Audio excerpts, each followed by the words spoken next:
तो हाँ भाई करे शुरू। तो फाइनली इन दोनों को कंपैरिजन आ चुका है। एक हाथ में Realme 9 Pro Plus है, दूसरे में Vivo T1 Pro या AK iQOO Z6 Pro भी बोल सकते हैं। बाकी इस कंपैरिजन को लाने में थोड़ा लेट इसलिए हो गया बिकॉज हम डिफरेंट टॉपिक पर काम कर रहे थे। अगर आपने फिंगरप्रिंट सेंसर कैसे काम करता है उस पर वीडियो नहीं देखी तो आप चेकआउट कर सकते हैं हमारे चैनल पर। बाकी वीडियो स्टार्ट करने से पहले आपकी डिमांड पर ये वीडियो आ रही है तो हमारी डिमांड पर चैनल सब्सक्राइब कर दो बिकॉज इस साल से पहले 1 मिलियन की फैमिली कंप्लीट करनी है। और कमेंट में ये जरूर बताना कि आपको वीडियो कैसी लगी।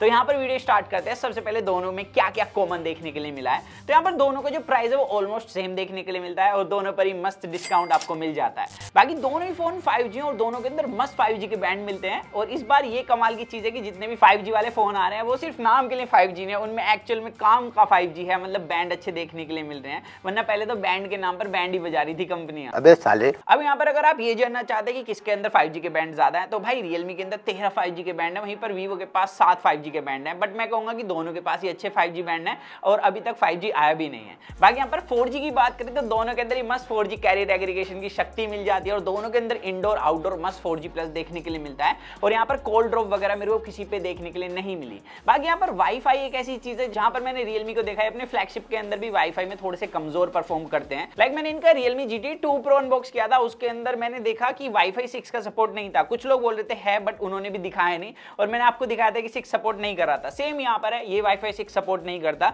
वहीं पर Vivo T1 Pro बोलूं या iQOO Z6 Pro बोलूं वाईफाई 6 सपोर्ट करते हैं और बिल्कुल मस्त काम करते हैं। और दोनों की सिम स्लॉट की बात करें तो दोनों में मस्त हाइब्रिड सिम स्लॉट दिया गया है। बट यहाँ पर भाई Vivo के पास ना आपको साइड में गैस्केट मिल जाती है सिम स्लॉट के और Realme पहले नहीं देता था, फिर बीच में देना स्टार्ट करा और अब इन्होंने फिर गायब कर दी।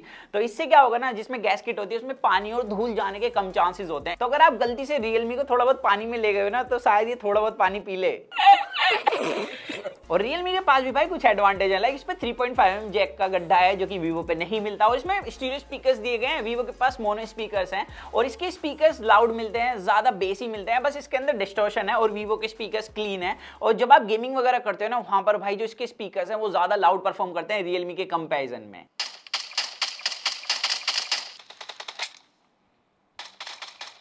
और एक और एडवांटेज है इस प्यारे दुलारे के पास, वो है बैक में ग्लास दिया गया है और वहीं पर Vivo के पास प्लास्टिक है। बाकी डिजाइन वाली चीज मैं आप पर छोड़ूंगा कि किसका डिजाइन आपको अच्छा लगा। बट ग्लास की वजह से जो इन हैंड फील है वो थोड़ी सी प्रीमियम फील होती है। बट यहाँ पर एक चीज मैं पर्सनली शेयर करना चाहता हूँ। अगर आप मुझे पहले से फॉलो कर रहे हो तो आपको पता होगा मेरे को मैट फिनिश ज्यादा पसंद है क्योंकि मैं विदाउट कवर फोन चलाना ज्यादा पसंद करता हूँ। इस पर भाई बहुत ज्यादा स्मजेस लग जाते हैं, साफ करते करते जीवन निकल जाएगा। वहीं पर Vivo के पास ना जो मैट फिनिश है इस पर स्मजेस आसानी से नहीं लगते। बाकी दोनों की इन हैंड फील कंफर्टेबल है, आप दोनों को मस्त कैरी कर सकते हो डे टू डे लाइफ में। अब यहाँ पर वो चीज जिसका था आपको इंतजार हमें भी था, दोनों के कैमरास की। लाइक दोनों में ना देखा जाए तो ऑन पेपर 16 मेगापिक्सल का फ्रंट कैमरा दिया गया है। और यहाँ पर जब मैंने वीडियो टेस्ट करी दोनों में 1080p 30 fps में आप वीडियो रिकॉर्ड कर सकते हैं। और दोनों के अंदर मेरे को कलर्स भी ऑलमोस्ट सेम देखने के लिए मिले। साथ ही यहाँ पर अगर लाइट की बात करूँ तो लाइट कंट्रोल भी दोनों में सेम है, चाहे बैकग्राउंड में लाइट आए चाहे फेस पर लाइट आए। बस यहाँ पर जो थोड़ा सा मेरे को डिफरेंस देखने के लिए मिला वो ये है कि Vivo की वीडियो थोड़ी सी ज्यादा स्टेबल है फ्रंट कैमरा की।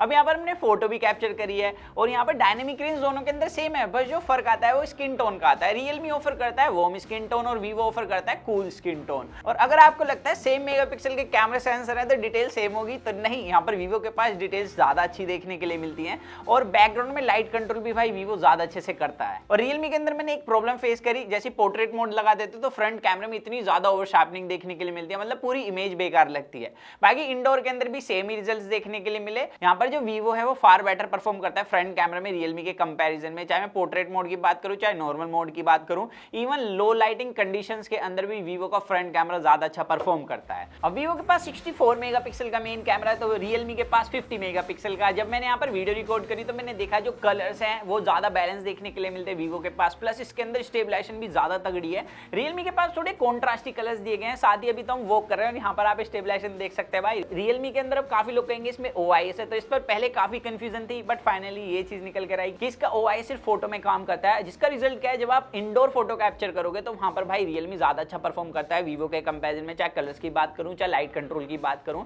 इवन जब लो लाइट की बात आती है तो वहां पर तो भाई मेजर डिफरेंस देखने के लिए मिलता है और Realme ज्यादा अच्छा परफॉर्म करता है। बट डे लाइट कंडीशन के अंदर मैंने देखा जो डायनेमिक रेंज है वो भाई Vivo की ज्यादा अच्छी है, प्लस कलर्स भी ज्यादा बैलेंस देखने के लिए मिलते हैं। Realme भाई बूस्ट करता है कलर्स को एंड काफी ज्यादा फेक कलर शो करता है। यहाँ पर आप इन दोनों फोटोज में डिफरेंस परफॉर्मेंस इजीली नोट कर सकते हैं।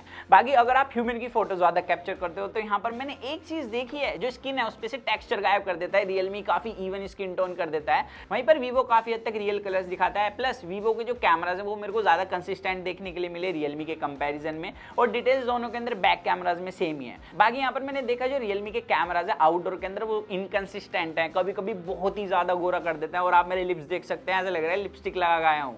ओ चूना लगा दिया। पोर्ट्रेट मोड लगा दी, एज डिटेक्शन दोनों के अंदर सेम है, लेकिन रियलमी ने देख सकते हैं आप मेरे चेहरे की क्या हालत करी है। तो यहाँ पर मैं कह सकता हूँ कि डे लाइट कंडीशंस के अंदर भाई वीवो का कैमरा ज्यादा अच्छा परफॉर्म करता है। बाकी अल्ट्रा वाइड दोनों के अंदर 8 मेगापिक्सल का दिया है, और यहाँ पर दोनों के अंदर शार्पनेस सेम देखने के लिए मिलती है। बस जो फर्क है वो थोड़ा सा ये है कि रियलमी स्काई को ब्लू दिखाता है, जो कि मेरे को पर्सनली ज्यादा अच्छा लगता है। तो ऑल ओवर जितना मैंने दोनों के कैमरास को कंपेयर करा, मैं कह सकता हूँ कि बैक कैमरा नाइट मोड और इंडोर के अंदर रियलमी का अच्छा है। बाकी हर एक सिचुएशन के अंदर जो कैमरा है भाई वीवो के ज्यादा तगड़े हैं। अब बात आती है किसकी परफॉर्मेंस ज्यादा तगड़ी है, तो वीवो के अंदर स्नैपड्रैगन 778G प्रोसेसर दिया है, तो रियलमी के अंदर डायमेंसिटी 920 प्रोसेसर। अब ऑन पेपर तो भाई स्नैपड्रैगन 778G ज्यादा अच्छा परफॉर्म करता है, बट यहाँ पर जब डे टू डे लाइफ की बात आएगी तो यहाँ पर मैंने देखा कि दोनों के अंदर जो 90 हर्ट्ज का पैनल है दोनों ही फोन काफी इजीली हैंडल कर लेते हैं, काफी स्मूथ देखने के लिए मिला दोनों के अंदर ही। ऐप ओपनिंग क्लोजिंग टाइम भी सेम है, बिकॉज दोनों के अंदर सेम स्टोरेज दी गई है, और दोनों के अंदर आप मल्टीटास्किंग इजी से कर सकते हैं। बाकी दोनों के अंदर ही एंड्रॉइड 12 दिया, और भरपूर प्री इंस्टॉल्ड एप्लीकेशन है जिसको आप इंस्टॉल कर सकते हैं। बस मैंने रियलमी के अंदर एक बग नोट करा, जब मैं YouTube के अंदर HDR में कंटेंट देख रहा था तो उसके अंदर फ्लिकरिंग काफी ज्यादा थी, जो ब्राइटनेस थी काफी तेजी से अप डाउन हो रही थी। तो रियलमी आई होप कि इस बग को जल्दी फिक्स कर दे। बाकी अगर गेमिंग की बात की जाए तो यहाँ पर भाई जो गेम सेटिंग्स है वो दोनों के अंदर सेम देखने के लिए मिली। इवन जो दोनों की गेमिंग परफॉर्मेंस है वो भी ऑलमोस्ट सेम ही है। साथ ही भाई एक कमाल की चीज है, आप कितना भी हैवी टास्क कर लो दोनों फोनों में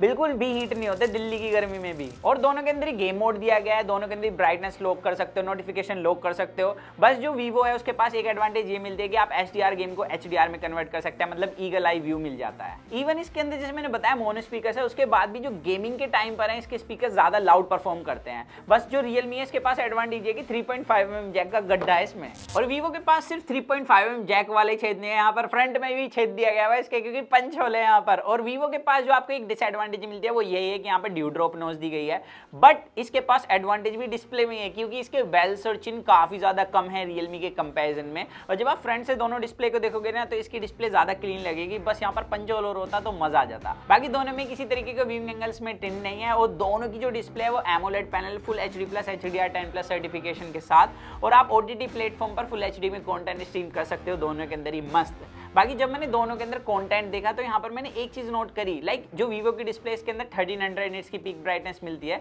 जिसकी वजह से जब आप दोनों में HDR में कंटेंट देखोगे तो वीवो की डिस्प्ले ज्यादा ब्राइट है इंडोर के अंदर। और जब मैं दोनों फोनों को आउटडोर ले गया तो दोनों की पीक ब्राइटनेस आउटडोर के अंदर काफी अच्छा परफॉर्म करती है। बस जो रियलमी है ये अपनी पीक ब्राइटनेस को थोड़ा ज्यादा बूस्ट कर देता है। बाकी दोनों के अंदर OLED पैनल है, तो इन डिस्प्ले फिंगरप्रिंट सेंसर भी दिया है, एंड दोनों की स्पीड ऑलमोस्ट सेम है। बाकी हैप्टिक्स भाई रियलमी के काफी ज्यादा सॉलिड है। और यहाँ पर अब बैटरी की बात करें तो वीवो के अंदर दी गई है 4700 mAh की battery with 66 vote fast charging, वहीं पर जो रियलमी इसके अंदर 4500 mAh की बैटरी दी है विद 60 वोट फास्ट चार्जिंग। और दोनों ही phone 1 to 100% around 45 to 50 minutes में चार्ज हो जाते हैं। अभी आपको पता है दिल्ली की गर्मियां तो इतना तो टाइम बनता है। बाकी यहाँ पर बैटरी बैकअप की बात करें तो यहाँ पर ऑन पेपर तो ज्यादा फर्क नहीं है, अराउंड 200 mAh का फर्क है, लेकिन जो मैंने देखा डे टू डे लाइफ में रियलमी थोड़ा ज्यादा बैटरी कंज्यूम करता है, तो इसका बैटरी बैकअप थोड़ा कम देखने के लिए मिलता है वीवो के कंपैरिजन में। तो यहाँ पर यही थे पॉइंट्स। अब आप इन पॉइंट्स के अकॉर्डिंग देख सकते हैं कि आपके लिए कौन सा फोन परफेक्ट फिट है। और अगर आपको वीडियो अच्छी लगे तो लाइक जरूर करना, चैनल सब्सक्राइब करना, और अगर आपको किसी टॉपिक पर वीडियो चाहिए तो हमें बता सकते हैं। सो दैट्स इट गाइस, मिलते जल्दी कूल और एक्साइटिंग वीडियो में। तो जब तक के लिए जॉन में गाइस,